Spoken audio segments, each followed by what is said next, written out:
और देखिए हमारे मास्टर साहब भी आ रहे हैं। बहुत सुंदर, ऐसा अवसर बार बार नहीं मिलता है। और बधाइया रखते जाइए माता जी।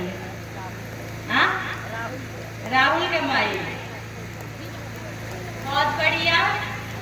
हाँ, अब देना ही है आप लोगों को, तो जल्दी आ जाइए, विलंब नहीं कीजिए। देखिए मास्टर साहब जो बहुत ही श्रद्धालु हैं, आज से 13 साल पहले ये मेरी कथा भोरे में एक बख्शीवन स्थान है वहाँ सुने थे। अभी भी इनको याद है और इनकी तरफ से भी बधाइया आया है। और जिनको आना है जल्दी आ जाइए ताकि कथा को आगे बढ़ाया जाए। भगवान का जन्म हुआ है, परमात्मा का, और अवध में बधाइया गाया जा रहा है, दान चल रहा है। जिनको देना क्योंकि अब प्रियंका जी का आने का समय हो गया है, तो अब आप लोग विलंब न करें, जल्दी जल्दी आए। बहुत सुंदर, बहुत सुंदर, बहुत सुंदर,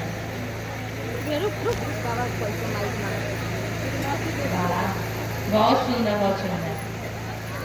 इतना बधाइया आप लोग दे दिए, लग रहा है मैं रात भर सोहर ही गाते रह जाऊं। बबलू मिश्रा जी बहुत बहुत धन्यवाद। बबलू मिश्रा जी की तरफ से भी बधाइया आया है भगवान राम के जन्म में। हाँ, शर्मा बहुत सुंदर,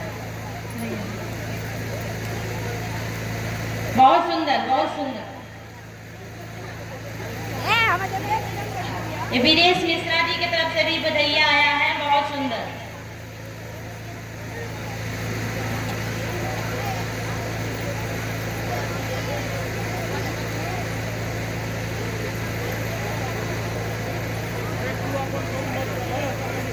दान बंद नहीं हो रहा है, दान चल रहा है। सब लोग जी भर भर के दान ले जा रहे हैं, कोई पीछे नहीं हट रहा है।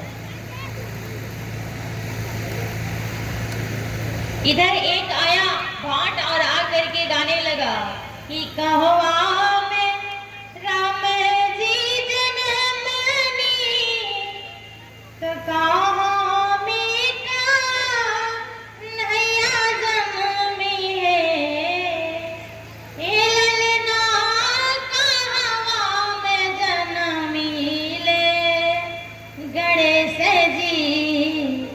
तीनों घर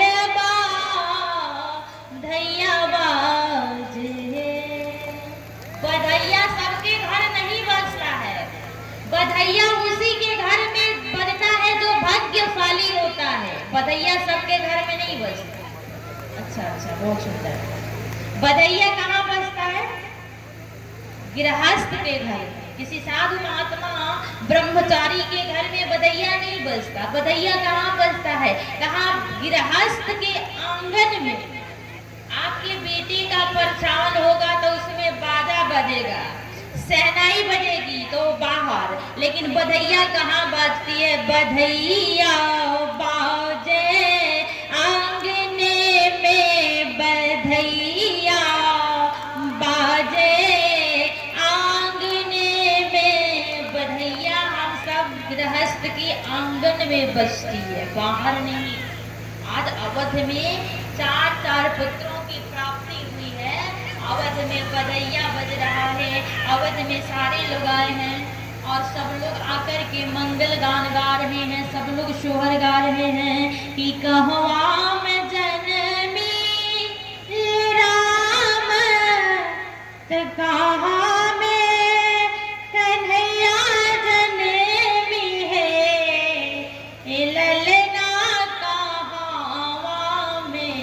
जन्मी ले गणेश जी, तीनों घर बधाइया बाजे।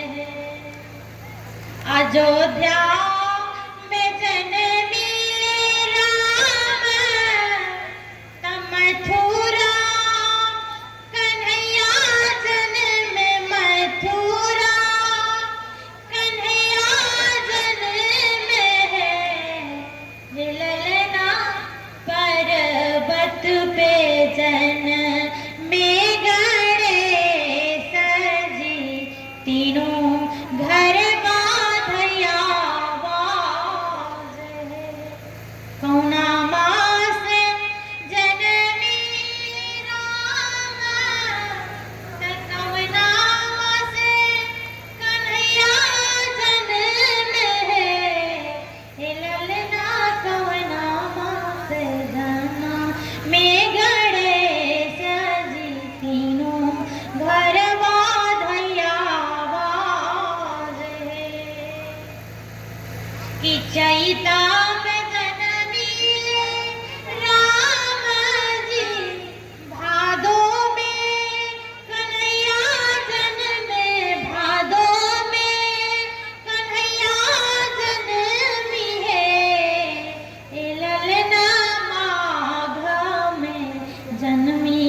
तीनों घर बाधैया बाजे। कौन तिथि जन्मे राम, कौन तिथि कन्हैया जन्मे, कौन तिथि कन्हैया जन्मी है। ए ललना कौन तिथि जाना में गाने साजी, तीनों घर बाधैया बाजे। नौमी तिथि जन्मी राम, अष्टमी कन्हैया जन्मे, अष्टमी कन्हैया जन्मे है। ए ललना चौथ के जना में गाने साजी, तीनों घर बाधैया बाजे।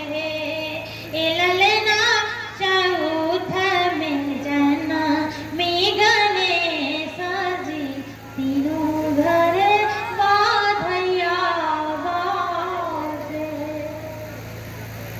जब सारी दासियां बधैया लेकर के चली गई, लेकिन एक बात आप लोगों से बता दूं, सब लोग बधैया लेकर के अपने अपने स्थान को चले गए।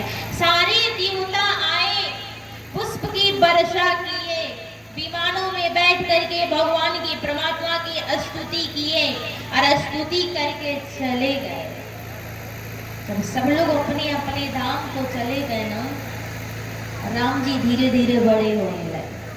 तो हमारे संस्कृति में, हमारे हिंदू समाज में जब बच्चा होता है तो दो मतलब मांगलिक कार्य होता है। एक तो उसका छठियार किया जाता है जो 6 दिन पे होता है, और दूसरा बरहिया किया जाता है जो 12 दिन पे होता है। इधर क्या होता है, छठियार की बरहिया? हाँ, छठियार अपने साइड इधर छठियारे होता है। बहुत जगह यूपी में मैं देखी हूँ कि बरहिया होता है 12 दिन, बहुत जगह। आज राम जी 4 दिन के हो गए। कितने दिन के? 4 दिन। और राम जी का भी छठियार हुआ था कितने दिन पे? 6 दिन पे। राम 4 दिन के हो गए। पहले के राजा लोग शिकार करते थे। शिकार में क्या करते थे पता है? कहाँ मृगों को मारते थे, जानवरों को, पशु पक्षियों को मार करके। और आप कहेंगे कि मारते थे तो खाते भी थे, लेकिन नहीं, मार के खाते नहीं थे सर। क्या होता था? कहाँ मृगों को मार करके उनके चमड़ियों को सुखाया जाता था, और चमड़ियों को काट करके जूता चप्पल बनाया जाता था, पाँव में पहनने वाला, खजड़ी, खिलौना, जो भी हो सके ये सब बनाया जाता था। पहले के राजा लोग शिकार करते थे। शिकार में रथ में बैठ कर जाते थे और मृगों का वध करते थे, मारते थे, और उन लोगों के खाल को लेकर आते थे तो सुखा करके उसी से अपने पुत्र या पुत्री के लिए खजड़ी, जूता, चप्पल, पनही जो भी हो बनाते थे। दशरथ जी महाराज भी सोचे कि मेरा राम बड़ा होगा, और जब बड़ा होगा तो इसे पनही की आवश्यकता होगी। बच्चा जब धीरे धीरे बड़ा होता है, जब चलने लगता है, तभी उसे जूता चप्पल हमेशा पहनाते हैं, नहीं तो ऐसे तो शौकीन के लिए पहनाया जाता है। भगवान राम 4 दिन के हो गए। दशरथ जी महाराज सुमंत जी को बुलाए, और सुमंत जी को बुला करके कहा, सुमंत जी महाराज एक रथ को सजा लीजिए। कहाँ जाना है? कहाँ? शिकार करने, वन में, जंगल में शिकार के लिए जाना है, इसलिए रथ को तत्काल सजा लीजिए। कहा ठीक। रथ सज के तैयार। दशरथ जी महाराज धनुष बाण लेकर के रथ में बैठ गए।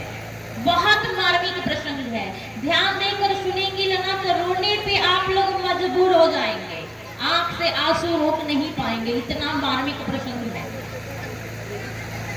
दशरथ जी महाराज धनुष बाण लिए रथ में बैठ गए। सुमंत जी महाराज रथ को चलाने लगे। दोनों लोग रथ को लेकर के घोर जंगल में गए। भयानक, बहुत विशाल, बहुत बड़ा जंगल था।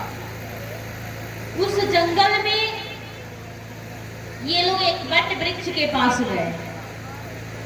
वट वृक्ष के पास गए तो क्या देखा, एक हिरण और हिरणी, यानी पति पत्नी का जोड़ा था।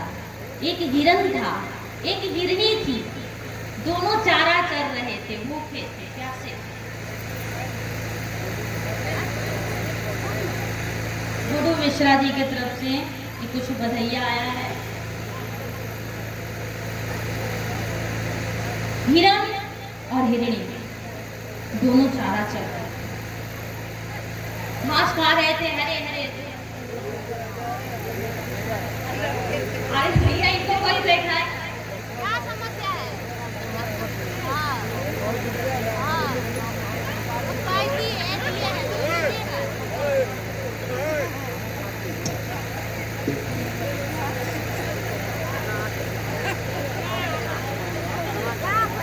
एक घंटा हो गया पैसा दिए हुए, पूछने आए हैं कि देखी है, 100 रुपया दिया है। बाबा जी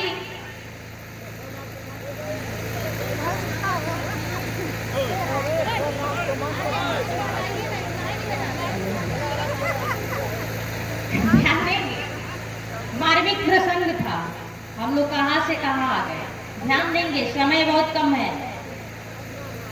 राजा दशरथ जी महाराज धनुष पे बाण चढ़ाए हुए हैं और निशाना कहाँ है, कहाँ हिरण और हिरणी को देख रहे हैं लोग और आपस में बात कर रहे हैं लोग। ये हिरण बहुत तगड़ा है, यदि इसे मार दिया जाए तो इसके चमड़ी से बहुत सारा पन्ही बन सकता है, यदि इसे मार दिया जाए तो। अब बताइए, अपने घर में खुशी मनाया जा रहा है और किसी का घर उजाड़ा जा रहा है। चक्रवर्ती सम्राट दशरथ ऐसा घिनौना हरकत कैसे कर सकते हैं, वो भी अपने प्रजा की।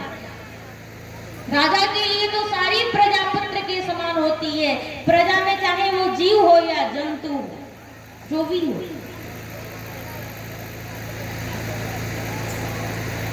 चलिए, हिरण चारा चल रहा था, हिरणी इन लोगों को देख लिए, सुन रही थी कि ये दोनों क्या बातें कर रहे हैं आपस में। ध्यान लगाइए, एकटक होकर देख रही है, देखिए ये लोग मेरे पति के बारे में क्या बोल रहे हैं। वाह, दशरथ जी कह रहे हैं कि कल इस हिरण को मार दिया जाएगा और इसी के चमड़ी से खड़ड़ी बनेगा तो राम खेलेगा, इसी के चमड़ी का पनही बनेगा तो राम पहनेगा। उसको देख करके दोनों लोग घर आ गए। फिर सुबह में रथ तैयार किए लोग और पहुंच गए जंगल में। अब हिरणी तो सुन ली थी कि मेरे पति का वध हो जाएगा, जैसे ये लोग मेरे पति को मार देंगे। हिरणी सुनी है, हिरण नहीं सुना है। अगले दिन हिरण अपने मस्ती में चारा चर रहा है, पानी पी रहा है, पर हिरणी नहीं। क्यों?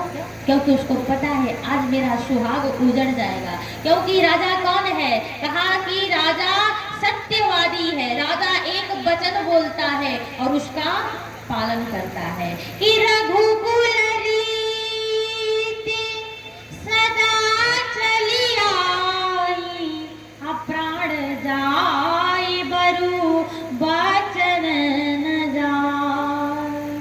प्राण चला जा पर वचन नहीं जा सकता। ये रघुकुल का रीति का नियम का सब लोग पालन करते हैं। आज इस नियम का पालन हो रहा, देखिए कैसे। फिर सुबह उस जंगल में लोग पहुंच गए। इधर हिरणी न चारा चल रही है न पानी पी रही है, बैठ करके रो रही है। तो हिरण क्या कर रहा है? उसको लग रहा है कि हिरणी की तबीयत खराब हो गई है, इसलिए हिरणी न चारा चल रही है न पानी पी रही है न कुछ बोल रही है।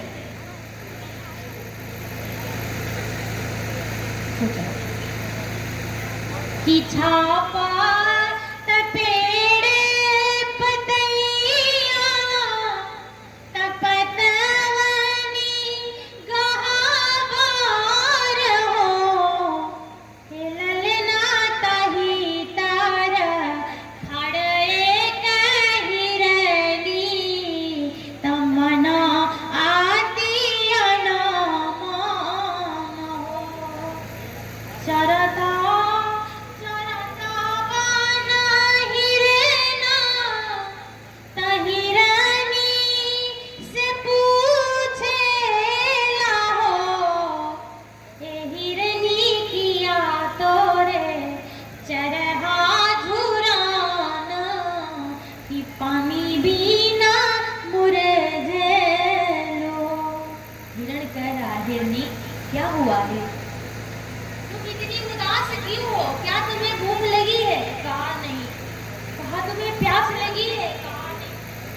तबीयत खराब है। कहा नहीं मैं ठीक हूँ।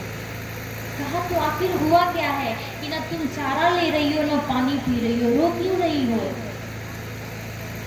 तो हिरनी क्या करती है कि छावत पेड़ पतैया पतवानी गहबर हो, ललना ताही तार खड़ एक हिरानी तमन आती रनामान हो कि किया तोर चरहा झुरान कि पानी बिना मुरझलो। ए हिरनी, बताओ हिरनी क्या हुआ है? हिरनी कह रही है, हे हिरण, नहीं मोर चरहा झुरान न पानी बिना मुरझिले हो। हे हिरनाया जो हुए राम जी के छठी तोहे मरवाई दी हो। हिरनी कहती है, हिरण राम का छठी है, राजा दशरथ तुम्हें मार डालेगा। राजा दशरथ तुम्हें मार डालेगा हिरण। कि आई गई ओहो सुदिनवा, हिरण मारल गईला न हो। ए हिरनी खोजेले राजा के महलिया, गली गली भटके हो। हिरण मार दिया गया। हिरणी अपने पति के चमड़ी के लिए राजा के रथ के पीछे पीछे दौड़ रही है। मानो हिरनी कह रही है, राजन मेरे पति का तो तू वध कर दिया, लेकिन हे निर्दयी राजा, कम से कम मेरे पति के चमड़ी को तो मुझे दे दे। मैं अपने पति के चमड़ी को लेकर के और अपने पास रखूंगी। जब भी मेरा मन दुखित होगा तो अपने पति के चमड़ी को देख लूंगी। मेरे हिरण, मेरा हिरण जिंदा है। राजा नहीं सोने, राजा आगे बढ़ गए। राजा ध्यान नहीं दिए हिरण की बात पे और लेकर के कहा गए कि मचिए पे बैठे कौशल्या रानी। हाँ हिरनी, दीदी का आगमन हो गया, आप लोग तालियों से स्वागत करेंगे।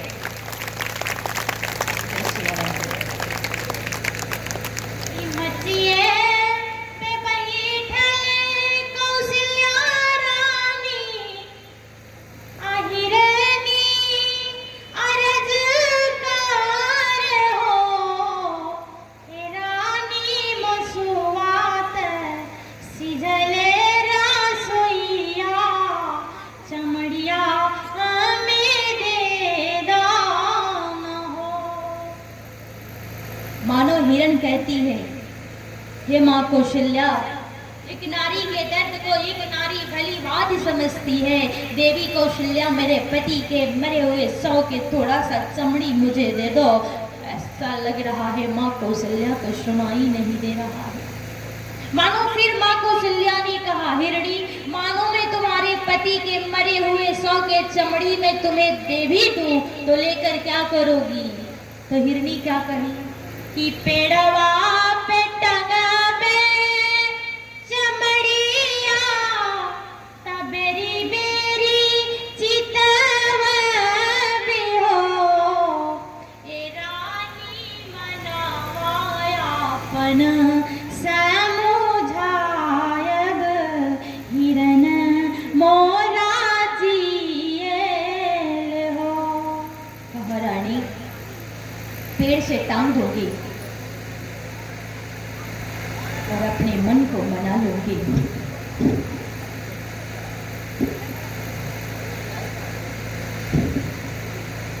अपने मन को मना लोगी कि मेरा हिरण अभी तक जिंदा है, जीवित है। इसलिए ऐसा है। कौशल्या ने नहीं दी और हिरण वहां से चल दी। कभी कहता है कि जब हमारे भगवान राम 5 वर्ष के हो गए और जब उस हिरण के चमड़ी के खजड़ी को अपने पैर में बांध करके, चमड़ी को पन्ही बना करके उसे पैर में पहन करके, खजड़ी को हाथ में ली करके अवध के गली गली में घूम घूम करके जब बजाना शुरू किए तो कवि का भाव आता है कि जब जब बाजे खजड़िया शब्द सुनी अकने हो, हिरनी खाड़ हिरनी अपनी हिरन को याद करके रो रही है। इस प्रसंग को इसलिए आप लोगों के बीच रखी कि आज देवी कौशल्या एक नारी के दर्द को नहीं समझ पाई। चक्रवर्ती सम्राट महाराज दशरथ हिरण का वध कर दिए, हिरण को मार दिए, लेकिन वही राम जिनके छठी के अवसर पे हिरण का वध किया गया पन्ही बनाने के लिए, खजड़ी बनाने के लिए, वही राम जब बड़े हो गए, राम जब जंगल में गए, राम का वनवास हुआ है, राम को देख करके वन के सारे मृग भागने लगे। जब सारे मृग भागने लगे ना, मानो राम जी कह रहे हैं कि तुम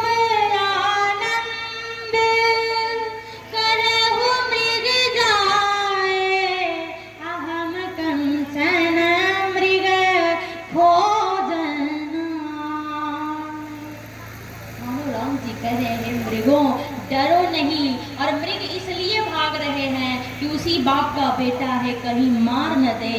और राम जी कह रहे हैं कि तुम आनंद करहु मृग जाए, हम कंचन मृग भोजन आए। यानी राम जी कंचन यानी सोने के मृग की तलाश में है, और वही सोने के मृग कपट से बना था, मारीच का वध किया।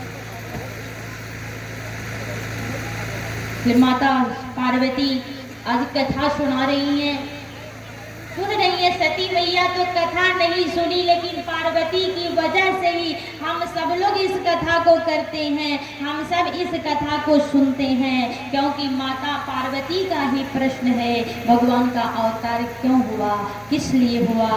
तो मैं आप लोगों के समक्ष उसे रखी और आप लोग बहुत मान सम्मान दे करके इस कथा को सुने और सुन करके आंसू भी बहाए। तो कथा में आंसू अगर आंख से आ जाए तो समझ जाइए कथा सफल हो जाती है, क्योंकि भगवान के दरबार में जो रो देता है उसे दूसरों के दरबार में रोने की आवश्यकता नहीं होती है। और आज चक्रवर्ती सम्राट दशरथ जी महाराज के घर में बधैया हुआ, 4 पुत्रों की प्राप्ति हुई और रहे हुए एक दिन अवधि अधारा। कल कथा होगी और परसों पूर्णावती हो जाएगी, कथा कल ही तक होगी।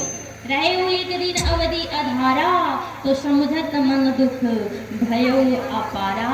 तो पूरी तैयारी करके आप लोग कल आइएगा। कल मैं